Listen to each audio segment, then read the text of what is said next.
जय हिंद प्यारे दोस्त। जैसा कि हमने आपको बताया था इंट्रो वीडियो के माध्यम से कि हम लोग प्रीवियस ईयर का जो पेपर हुआ था 2024 का, उसका जो मैथ का पोर्शन था उसको सॉल्व करेंगे।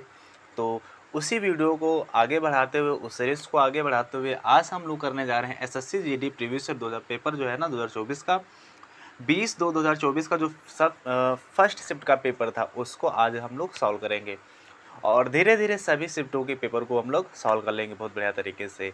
तो शुरू करते हैं बिना देरी करते हुए अपने सीधा क्वेश्चनों की ओर। अगर वीडियो अच्छा लगे तो जो है ना वीडियो को लाइक जरूर करना। तो प्यारे दोस्त, यहाँ पर हमारा क्वेश्चन है, ये पहला ही क्वेश्चन था हमारा।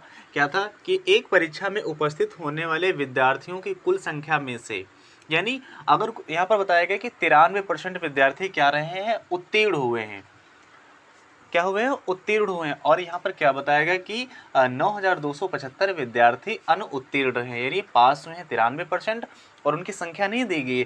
संख्या दी गई क्या हमारी, मतलब 9,275 विद्यार्थी अनुत्तीर्ण, यानी जो फेल विद्यार्थी हैं उनकी संख्या दी गई है हमको। अच्छा, अगर कुल विद्यार्थी की संख्या हमसे पूछ रहा ना, यहाँ पर कुल विद्यार्थी की संख्या कितनी होगी। अच्छा, मान लो कोई एग्ज़ाम्स हो तो उसमें कुछ ऐसे बच्चे होते हैं जो पास होते हैं, कुछ ऐसे बच्चे होते हैं जो फेल होते हैं ना, यानी पास और फेल को मिला दिया जाए तो जो टोटल परसेंटेज बैठता है ना वो कितना बैठता है, 100%। यानी जो परीक्षा में विद्यार्थी होते हैं ना वो हमेशा होते हैं 100%, यानी कोई भी चीज़ आपस में क्या होती है, हमेशा 100% होती है। तो जो परीक्षा में कुल विद्यार्थी है ना वो कितने परसेंट हैं, वो है हमारे 100% हैं। अच्छा, इसमें जो है ना कुछ पास होने वाले विद्यार्थी हैं और कुछ कौन से हैं, फेल होने वाले विद्यार्थी हैं। यहाँ पर बताया गया कि कुल संख्या में से 93% क्या हुए, उत्तीर्ण हुए, यानी यहाँ पर पास होने वाले कितने हैं विद्यार्थी हैं, पास होने वाले अगर हमारे 93% हैं तो इसमें से कुछ फेल वाले भी होंगे ना, तो फेल वाले कितने बच गए हमारे 7%। अगर फेल वाले 7% हैं और इसने बताया है कितने हैं भैया, इसने बताया है कि 9,275 हैं, तो इस 7% यानी 7 रेशियो की जो वैल्यू हो जाएगी ना वो कितनी हो जाएगी, 9,275 हो जाएगी। अब इसको क्या करेंगे हम लोग, यहाँ से सॉल्व करेंगे और आंसर हमारा हमारे सामने।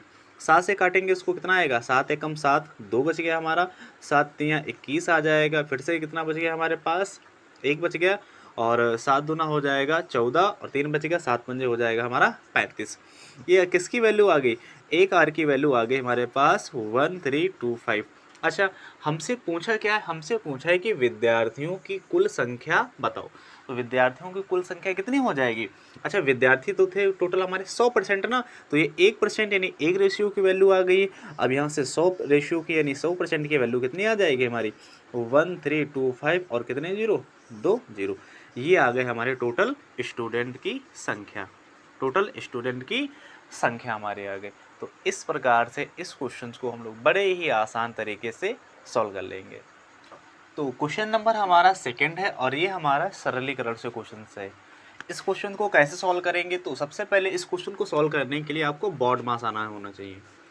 बॉड मास, बॉड मास, इससे ये क्वेश्चन सॉल्व होते हैं। बी फोर होता है हमारा ब्रैकेट, अगर कहीं पर भी ब्रैकेट दिए गए तो सबसे पहले ब्रैकेट को सॉल्व करते हैं, फिर उसके बाद में हम लोग इसको सॉल्व करते हैं, फिर उसके बाद में सॉल्व करते हैं ऑफ, अगर कहीं पर ऑफ लगाए तो ऑफ को, फिर डी फोर होता है हमारा डिवाइड, यानी कहीं पर अगर भाग का निशान है तो उसको सॉल्व करते हैं, फिर एम फोर होता है मल्टीप्लाई हमारा, ए फोर होता है एडिशन, एस फोर होता है सब्ट्रैक्शन। तो यही तरीका होता है हमारा सरलीकरण करने का इन क्वेश्चनों को। अच्छा, सबसे पहले कहीं पर ब्रैकेट दिख रहा, हाँ जी हमको यहाँ पर दिखा ब्रैकेट, तो सबसे पहले इस वाले पोर्शन को हम लोग सॉल्व करेंगे। अच्छा, इस वाले पोर्शन को सॉल्व करेंगे तो सबसे पहले ऑफ वाले को सॉल्व करेंगे, तो यहाँ पर हमने इसको सॉल्व कर लिया, ऑफ को क्या हो गया, ये हो गया हमारा। डिवाइड कहाँ से करना है हमको, 24 से करना है, तो क्या करेंगे हम लोग यहाँ से 24 एकम 24 और 24 चौको कितना होता है हमारा, 96 होता है। अब 2 का पढ़ा 4 बार पढ़ेंगे तो कितना आ जाएगा हमारा 8, यानी इस टोटल पोर्शन को सॉल्व करके हमारी वैल्यू कितनी आ गई, 8। अब क्या करते हैं, इस पोर्शन को सॉल्व कर लेते हैं। अच्छा, यहाँ पर कितना लिखा है 36 और ये मल्टीप्लाई इसकी हो जाएगी 4 से। अब डिवाइड कहाँ से करना है हमको, यहाँ से 8 से डिवाइड करना है, तो इसको डिवाइड कर देंगे कहाँ से, 8 से।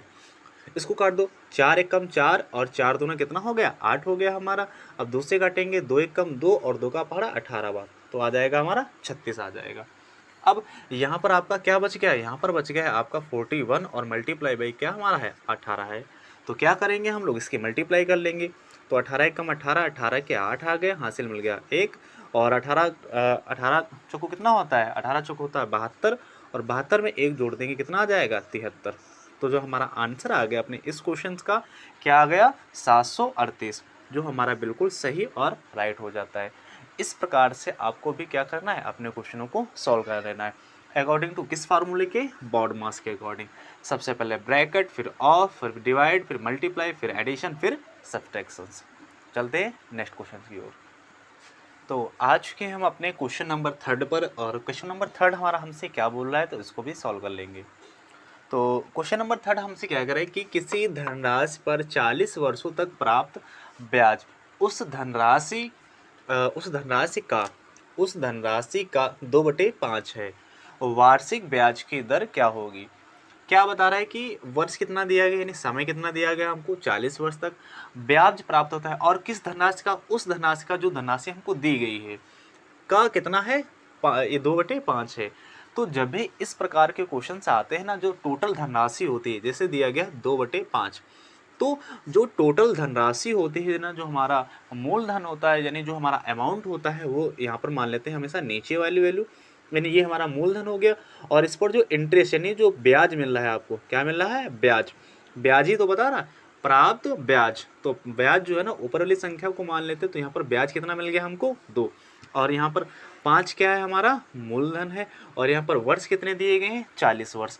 अब सब कुछ हमको दिया गया है, तो साधारण ब्याज बराबर होता है मूलधन गुणे दर गुणे समय, वहाँ से निकाल देंगे। और हमसे पूछा है कि वार्षिक ब्याज की दर क्या होगी, यानी रेट ऑफ इंटरेस्ट बतानी है हमको। तो यहाँ पर क्या करेंगे, हम लोग फार्मूला लिखेंगे कौन सा, साधारण ब्याज बराबर क्या होता है, तो साधारण ब्याज बराबर होता है क्या, मूलधन गुणे दर गुणे समय, मूलधन गुणे दर गुणे समय, और बटे में आ जाएगा हमारा 100। अब हमको दर निकालनी है ना, तो क्या हो जाएगा, तो साधारण ब्याज यहाँ से हो जाएगा, साधारण ब्याज बराबर में क्या हो जाएगा, साधारण ब्याज मल्टीप्लाई बाय 100। यहाँ से मूलधन आ जाएगा हमारा नीचे, और यहाँ से क्या आ जाएगा, समय भी आ जाएगा हमारा नीचे, और हमारे पास क्या बच जाएगा, यहाँ से बच जाएगा दर। साधारण ब्याज कितना दिया गया हमको, 2। साधारण ब्याज कितना दिया गया, 2 मल्टीप्लाई, यहाँ पर क्या आ जाएगा, 100 आ जाएगा हमारा। मूलधन कितना दिया गया, 5 दिया गया। और यहाँ से बता रहा है कि आपका समय कितना दिया गया, 40 वर्ष। तो हम भी लिख देंगे यहाँ पर 40 वर्ष, बराबर में यहाँ पर क्या आ जाएगी, हमारी दर। अच्छा ये बताओ पहले, जब 100 की गुणा 2 से करेंगे तो कितना आ जाएगा हमारा, 200। या फिर इसको काट दो, 2 से काटेंगे, इसका आ जाएगा हमारा 20 बार, और 20 पंजे होता है 100, यानी ये पूरी से पूरी वैल्यू हमारी कट जाएगी। यानी जो दर आ गई हमारे यहाँ पर कितना आ गई, क्योंकि वैल्यूज तो सारी कट चुकी है ना, तो वैल्यू जब सारी कट चुकी है ना, तो बच जाएगा हमारा क्या, रेट ऑफ इंटरेस्ट 1%। तो यहाँ पर ब्याज की जो दर आ जाएगी ना, वो आ जाएगी 1%। 1% ब्याज की दर से 40 वर्षों में 2/5 है, तो वार्षिक ब्याज की दर क्या होगी, यहाँ पर हो जाएगी 1%। आई होप आपको ये भी क्वेश्चन समझ में आया होगा। चलते हैं नेक्स्ट क्वेश्चन की ओर। तो प्यारे दोस्त, आज के हम लोग अपने नेक्स्ट क्वेश्चन पर, और ये 4th नंबर का क्वेश्चन है। और यकीन मानो मेरे प्यारे दोस्त, ये इतना सरल सा क्वेश्चन है कि देखते मात्र जो है इस क्वेश्चन का आंसर आप निकाल सकते हैं। कैसे, सबसे पहले लैंग्वेज को पढ़ते हैं क्वेश्चन की। आर एक काम को 90 दिन में पूरा कर सकता है, यानी आर कोई व्यक्ति है और वह कोई काम को क्या कर रहा है, 90 दिन में पूरा कर सकता है। तो कुल काम का कितना प्रतिशत आर द्वारा 45 दिनों में किया जा सकता है। कुछ समझ में आया, हाँ देखो कैसे करते हैं। यानी आर यहाँ पर कोई व्यक्ति है हमारा, और वो क्या कर रहा है, 45 दिन में जो है ना, यहाँ पर टोटल कोई काम है, तो टोटल काम को क्या कर रहा है, वो 90 दिन में कर रहा है। कितने दिन में कर रहा है, 90 दिन में कर रहा है। अगर क्या करेगा आर, अगर 90 दिन में काम को पूरा कर सकता है, तो क्या वह 45 दिन में काम को जो है ना, आधा काम ये कर देगा ना, ये काम आधा दिन में कर देगा ना। तो अगर 90 दिन में वह पूरा काम करता है, तो 45 दिन में वो कितना काम करेगा, सीधी सीधी बात है ना, 45 दिन में कितना करेगा, आधा करेगा। अच्छा, जो पूरा काम होता है वो कितना परसेंट होता है, 100% होता है। तो जो आधा काम हो जाएगा वो कितना हो जाएगा हमारा, 50%। क्या हो जाएगा, 50%। तो आर जो है ना 45 दिनों में कितना काम करेगा, जो टोटल काम है ना उसका 50% कर देगा। 90 दिनों में 100% और 45 दिनों में 50% वह काम कर देगा। हो गया हमारे चुटकियों में इस क्वेश्चन का आंसर। चलिए चलते हैं नेक्स्ट क्वेश्चन की ओर। तो नेक्स्ट क्वेश्चन, क्वेश्चन नंबर 5 हमारे सामने, इसको कैसे सॉल्व करते हैं देखते हैं। सबसे पहले हम लोग जो है ना क्वेश्चन के लैंग्वेज को पढ़ लेते हैं। क्वेश्चन बोला है कि एक विद्यार्थी है, वो क्या कर रहा है, एक परीक्षा में 75% अंक प्राप्त किए, यानी कोई विद्यार्थी उसने 75% अंक प्राप्त किए हैं और 60% अंक प्राप्त करने वाले दूसरे विद्यार्थी के अंकों से 30% अंक अधिक प्राप्त किए हैं। यानी कितने विद्यार्थी, सबसे पहली बात तो 2 विद्यार्थी हैं। मान लेते हैं कि एक विद्यार्थी है, उसका नाम ए है, और दूसरा विद्यार्थी है, उसका नाम क्या है, बी है। जो ए वाला है उसने कितने परसेंट अंक प्राप्त किए, 75% अंक प्राप्त किए हैं भाई जी। और बताया कि जो दूसरा है उसने 60% अंक प्राप्त किए। जो दूसरा विद्यार्थी है उसने 60% अंक प्राप्त किए हैं। अब क्या बता रहा है कि जो है ना, एक विद्यार्थी दूसरे विद्यार्थी के अंकों से 30% अंक प्राप्त, अधिक अंक प्राप्त किए हैं। यहाँ पर लिखा है अधिक, और अधिक का मतलब क्या होता है। अच्छा, ये बी कैंडिडेट है और ये क्या है, ए कैंडिडेट है। इसने 60% प्राप्त किए, इसने 75% प्राप्त किए। लेकिन भैया क्वेश्चन में कह रहा है कि जो है ना, जो एक विद्यार्थी है ना ज़्यादा वाला, उसने कम वाले से 30 अंक अधिक प्राप्त किए। तो इसका कहने का मतलब क्या है।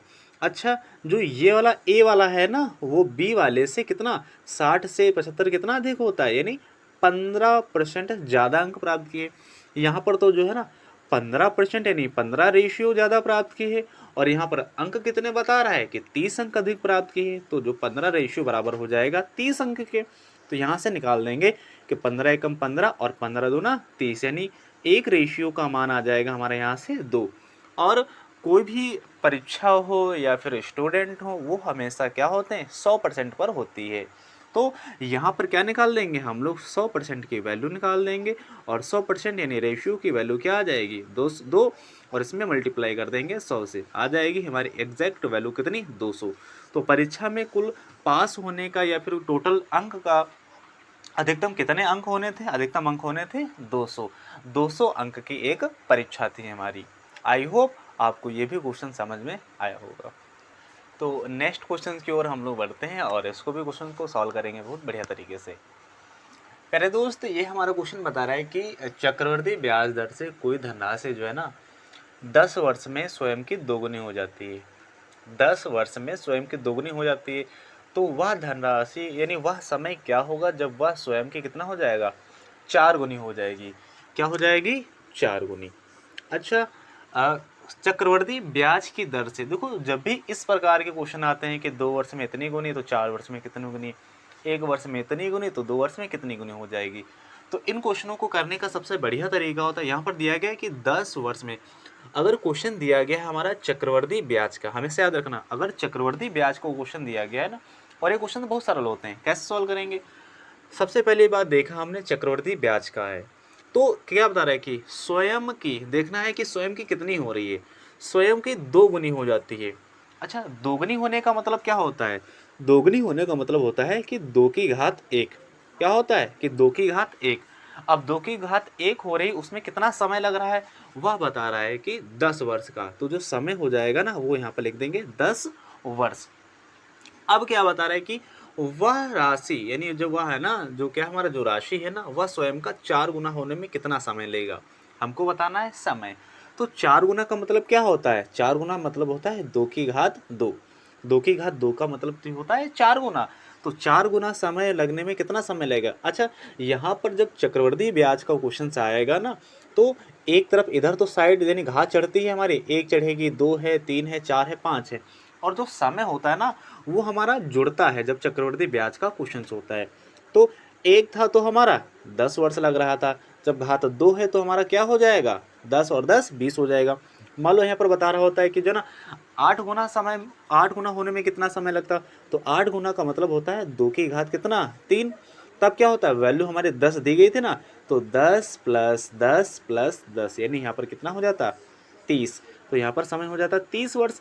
लेकिन हमसे पूछा था कि जो है ना 4 गुना होने में कितना समय लगेगा, तो हमको लिखना है 2 की घात 2, और 2 की घात 2 का मतलब 10 को कितनी बार लिखेंगे, 2 बार, और ऐड कर देंगे। तो इस प्रकार से आंसर आ जाएगा हमारा 20 वर्ष। तो वह राशि जो है ना 20 वर्ष में स्वयं का 2 गुना हो जाएगी। बहुत ही आसान क्वेश्चन था, जो है ना हम लोगों ने सॉल्व कर लिया। इस प्रकार के क्वेश्चन आते हैं तो आपको इस प्रकार से ही सॉल्व करना है। बता रहे कि रोहित 2320 रुपये का एक बल्ला खरीदता है और उसकी मरम्मत पर 180 रुपये खर्च कर देता है तथा 2400 को वह बल्ला बेच देता है, तो ना उसको कितने % की हानि हुई। अब ये क्वेश्चन पूछा गया हमारा हानि व लाभ से। तो हानि व लाभ का कॉन्सेप्ट आपने पढ़ा होगा, यानी जब कम की चीज़ ज़्यादा में बेचते हैं तो क्या होता है, लाभ होता है। और जब ज़्यादा की चीज़ कम में बेचते हैं तो क्या होती है, हानि होती है। और हानि और लाभ से ही हम लोग निकालते हैं हानि % और लाभ प्रतिशत। अब हानि % कैसे निकालेंगे, तो देखो यहाँ पर बता रहा है कि रोहित ने बल्ला खरीदा, तो खरीदा कितने का था, यहाँ से निकाला हमने खरीदा था, यानी हम लोग कोई मार्केट से चीज़ लाए, मान लो जैसे हम ही गए मार्केट में और एक बल्ला खरीद लाए, कितने का, 2320 रुपये का। अब वो बल्ला लाए थे, कुछ दिनों तक उसको यूज़ किया और यूज़ करने के बाद में जो है ना वो थोड़ा हो गया डैमेज। अब डैमेज हो गया जब ना, तो उसकी मरम्मत पर, यानी डैमेज हो गया और लाए भैया जो है ना मार्केट फिर से गए और फेविक गम ले आए, और फेविक गम लाए कितने का, 180 रुपये का। अब जो हमारा टोटल जो है ना कॉस्ट उस बल्ले में कितनी लग गई, तो 0 8 2 10 3 4 5 और यहाँ जाएगा 2, यानी टोटल जो है ना हमारी राशि खरीदने में उसको कितनी पड़ गई, 2500 रुपये की राशि हमारी टोटल लग चुकी है बल्ले में। अब क्या किया, हमारे दूसरे मित्र ने कहा कि जो है ना ये बल्ला हमको दे दो, और उसको जो है ना डील तय की, तो 2400 रुपये की हमारी डील क्या हो गई, तय हो गई। अब 2500 की, मतलब 2500 रुपये की तो एक चीज़ हम बल्ला लाए थे और बेच कितने का दिया हमने, 2400 का बेच दिया है। अब 2500 की चीज़ 2400 में अगर बेच रहे हैं ना, तो कितने % की हानि हो रही है, तो यहाँ से देखा हमने कि 25 और 2400 का बीच का अंतर कितना हो जाएगा, 100 रुपये का अंतर हो जाएगा। नहीं, 100 रुपये का हमको लॉस हुआ। और जो हमारा हानि % या लाभ % निकाला जाता है हमेशा ही क्रय मूल्य पर, यानी जो चीज़ जितने रुपए की हम लोग खरीदते हैं और ख़रीदा कितने का था हमने, यानी जो हमारा टोटल कॉस्ट कितनी आई थी हमारी 2500 रुपये। और फिर उसके बाद में क्या आ जाएगा हमारा, यहाँ से आ जाएगा 100%। तो जितने का हमको लॉस हुआ है या प्रॉफिट हुआ है, और लॉस या प्रॉफिट होता किस पर है, जो हमारा क्रय मूल्य यानी जिस वस्तु को हम लोग खरीदते हैं, तो 100 रुपये का हमारी हानि हुई, किस पर हुई, क्रय मूल्य हमारा, यानी जो टोटल हमारी कॉस्ट लग गई, टोटल कॉस्ट लगी हमारी 2500 रुपये, और यहाँ पर गुणा 100%। अब काटेंगे भैया 0 से 0, और 25 एकम 25 और 2500 को होता है 100, यानी जो हमारी वैल्यूज़ आ गई ना वो 4%। और 4% का क्या हुआ है, 4% का हुआ है हमको लॉस, यानी हमको हानि यहाँ पर कितनी हो गई, 4% की। तो इस प्रकार से इन क्वेश्चनों को हमने भी अच्छे तरीके से सॉल्व कर लिया है। तो इस क्वेश्चन में क्या बता रहा है कि 7200 रुपये है और पी क्यू आर के बीच में बांटा गया है, और वो रेशियो हमको दिया गया है, वो बता देते हैं आपको। रेशियो दिया गया 1/2, क्या रेशियो दिया गया 1/2, और यहाँ से कितना दिया गया 4, और दिया गया है 3/2 दिया गया। तो इस रेशियो में जो है ना पी क्यू आर के बीच में एक धनराशि हमारी बांटी गई है। एक धनराशि जो है ना हमारा 1/2:4 और अनुपात 3/2 में बांटी गई है। तो सबसे पहले हम लोग क्या करेंगे, इस टोटल रेशियो को ना थोड़ा अच्छे तरीके से कर लेंगे। अच्छा, यहाँ पर हमारा देखो हर का लाशा लेकर सॉल्व कर सकते हैं किसी भी प्रकार से, नहीं ये रेशियो को थोड़ा उल्टा सीधा ना इसको सही से बनाते हैं। तो 2 से मल्टीप्लाई यहाँ पर भी किया, 2 से मल्टीप्लाई यहाँ पर भी किया, और 2 से मल्टीप्लाई यहाँ पर भी किया, तो ये 2 0, ये मतलब कि 2 यहाँ से कट गया, 2 यहाँ से भी कट गया। अब यहाँ पर बचा क्या है 1, यहाँ पर क्या बचा है 4 दूना 8, और यहाँ पर कितना बचा है 3। अब हमारा ये सिंपल रेशियो आ चुका है। अब बता रहा है कि पी क्यू के आर के बीच में जितनी भी राशि बांटी गई ना वो है कितनी हमारी 7200 रुपये है। तो 8 3 11 और एक होता है 12, 8 3 11 और एक क्या होता है 12, तो हमारी टोटल 12 आ, यानी जो यहाँ पर रेशियो है ना ये क्या है रेशियो, तो 12 रेशियो का मतलब क्या हो गया हमारा, जो टोटल राशि तो हमारी इतनी बन रही है और वह बता रहा है कि कितनी है 7200 है, तो 7200 रुपये। अब 12 कम 12, 12 छंग 72, तो कितना आ गया 600, यानी एक आर का मान आ गया हमारे पास 600 रुपये। अब किसका मान बताना है, आर का, और आर है क्या, ये तो था हमारा पी क्यू आर, आर कितना था 3, तो यहाँ से आ जाएगा क्या हमारा, यहाँ से मल्टीप्लाई कर देंगे 3 से, तो आ जाएगा 6 तियाँ 1800, क्या आ जाएगा 1800। तो जो है ना पी क्यू आर, तो आर के हिस्से में कितनी राशि आई, आर के हिस्से में आएगी 1800 राशि। तो ये था आर का हिस्सा। इसमें आपसे जो है ना पी, क्यू किसी का भी हिस्सा पूछ सकता था। अगर आपसे पूछता है किसका हिस्सा, पी का, तो पी का हिस्सा कितना था हमारा 1%, यानी पी का हिस्सा हो जाएगा हमारा 600। और क्यू का जो है ना कितना परसेंट था हमारा 8, तो 6×8 = 48, यानी 4800 हमारा हो जाता। इस प्रकार से हम लोग अपने क्वेश्चनों को सॉल्व कर लिया। एक और क्वेश्चन हमारे सामने दिया गया ना, इस क्वेश्चन की हालांकि लैंग्वेज तो बड़ी लेंदी है, लेकिन होते ही बड़े जो है ना छोटे छोटे क्वेश्चन होते हैं। बता रहा है कि दो, अच्छा ये रेलगाड़ी का कॉन्सेप्ट है ना, इसको अच्छे से हम लोग समझेंगे। दो रेलगाड़ी समान चाल से विपरीत दिशा में चल रही हैं, यानी दो रेलगाड़ी हैं, मान लो एक रेलगाड़ी ये हो गई ए और एक रेलगाड़ी हो गई हमारी दूसरी बी। क्या बता रहा है कि समान चाल से, मान लेते हैं इसकी भी चाल यानी एस है और इसकी भी चाल है ऐसे, चाल बोला है समान, ठीक है भैया। लेकिन विपरीत दिशा में, विपरीत दिशा का मतलब होता है एक तो इस साइड की ओर चल रही है और दूसरी इस साइड की ओर चल रही है भैया, दो रेलगाड़ी हो गई। और प्रत्येक की लंबाई भी क्या है 320 मीटर, तो 320 मीटर ये भी है और 320 मीटर ये भी है हमारी। और क्या होता है कि 18 सेकंड में एक दूसरे को पार कर लेती हैं। तो यहाँ पर एक कॉन्सेप्ट आता है कि जब समान दिशा में चलती हैं तब चाल क्या होती है, जब चलती हैं कौन सी दिशा में, समान चाल, समान दिशा में। जब समान दिशा में चलती हैं तो है ना, तो चालें क्या होती हैं, जो चाल होती है वह घट जाती है, चाल होती है वह क्या होती है, घट जाती है। और जब क्या होती है, दिशा होती है हमारी विपरीत, तो क्या होती हैं, दोनों की चालें वो होती हैं आपस में जुड़ जाती हैं, क्या होती हैं, जुड़ जाती हैं हमारी।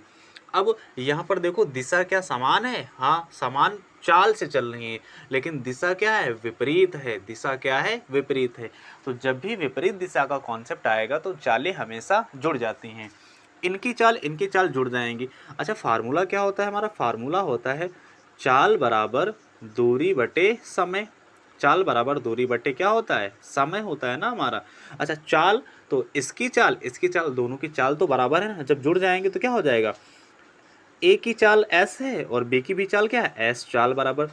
दूरी कितनी दी गई, अच्छा दूरी देखो पहले, इसकी भी दी गई 320 मीटर और इसकी भी दी गई कितनी 320 मीटर, क्योंकि दोनों क्या है हमारी रेलगाड़ी, दोनों तो बराबर है ना। और समय कितना लगा है हमको, समय लगा है 18 सेकेंड, तो यहाँ पर लिख देंगे 18 सेकेंड। अब क्या है, बस इसको सॉल्व कर लो। तो इस यहाँ पर से सॉल्व करेंगे, एस और एस हो जाएगा 2s बराबर में हो जाएगा कितना 6400, मतलब ये हो जाएगा 640 हो जाएगा हमारा। नीचे कितना आ जाएगा 18, इसको 18 से भाग करेंगे कितना आ जाएगा हमारा, तो 2 से काटा 9 बार चला गया और 2 से काटा इसको कितने बार चला गया, 2 से काटा इतना आ गया हमारा। अब देखो यहाँ से हमने देखा से आ जाएगी ना स्पीड, तो यहाँ से आ जाएगी स्पीड और दो मतलब है ना यहाँ से, तो हो जाएगा हमारा 320/9 और ये क्या है इधर गुणे में है तो नीचे आएगा हमारा मल्टीप्लाई में हो जाएगा। अच्छा ये जो टोटल हमारी कैलकुलेशन चाहिए ना, ये हमारी कैलकुलेशन है सेकंड में, मीटर पर सेकंड में। अब इसको किलोमीटर पर हावर बनाना है हमको, तो जब भी कभी यानी अगर संख्या जो है ना किस में दी गई हमेशा मतलब कि समय अगर सेकंड में दिया गया है, अगर उसको घंटे में बनाना है तो क्या करते हैं भाग देते हैं ना। और यहाँ पर देखो पहले सेकंड बड़ा होता है, यानी चाल मीटर में बड़ी होती है कि मतलब किलोमीटर में, तो किलोमीटर में होती है ना। जब भी कभी किलोमीटर में बनाना हो ना चीज़ों को किलोमीटर पर घंटा में, तो 18/5 यानी हमको बड़ा बनाना है ना, तो बड़ी वाली संख्या ऊपर और छोटी वाली संख्या नीचे। अब 9 दूना 18 होता है और 9 दूना 18 होता है, 18 से 18 कट गया, 5 से इसको काटेंगे कितना आ जाएगा, 5 छक्का 30 आ जाएगा। और क्या करेंगे हम लोग, 5 छक्का आ जाएगा 30 और फिर क्या करेंगे 5 छक्का 30, 2 बच गया और 5 चौको 20 आ जाएगा। यानी जो हमारी स्पीड आ गई है ना वो कितनी आ गई 64, क्या आ गई है 64, और ये किस में आई है किलोमीटर पर आवर में, यानी किलोमीटर प्रति घंटा में ये हमारी चाल आ गई। अब बता रहे हैं रेलगाड़ी की चाल बताओ, क्योंकि दोनों की चाल समान है ना, तो इस वाली रेलगाड़ी की चाल भी कितनी आ गई हमारी 64 किलोमीटर प्रति घंटा, इस वाली रेलगाड़ी की भी चाल आ गई 64 किलोमीटर प्रति घंटा। आई होप आपको जो है ना अच्छे तरीके से समझ में आया होगा।